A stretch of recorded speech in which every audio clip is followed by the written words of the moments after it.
Christo, la plénitude de la loi. Dans la suite du chapitre point de l'Évangile. Selon le spiritisme, nous trouvons le sous-titre Christ.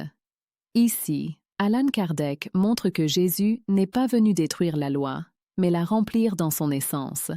Tandis que Moïse a transmis la loi dans sa forme initiale, adaptée à un peuple en développement moral, le Christ a apporté la révélation suprême, la loi de l'amour, de la miséricorde et de la justice dans toute sa plénitude.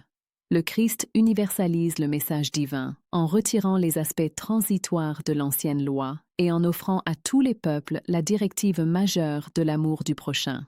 Si Moïse fut le législateur qui imposa l'ordre, Jésus est le maître qui enseigne par l'exemple et par le cœur. Sous l'angle de la physique quantique, nous pouvons relier ce message à l'idée que l'univers n'est pas seulement régi par des forces d'imposition, mais par des principes de coopération, d'interconnexion et d'entrelacement, tout comme les particules peuvent être corrélées. Même à distance, nos actions, pensées et sentiments résonnent et se reflètent dans le réseau de la vie.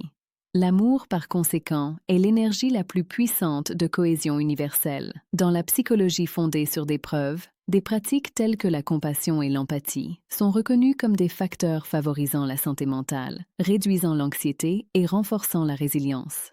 La thérapie cognitivo-comportementale, par exemple, enseigne que la reformulation des pensées automatiques en schémas plus compatissants transforme non seulement notre façon de voir le monde, mais aussi notre manière d'y réagir. Suivre les enseignements du Christ, c'est cultiver des schémas mentaux et émotionnels qui favorisent la paix intérieure et des relations plus harmonieuses.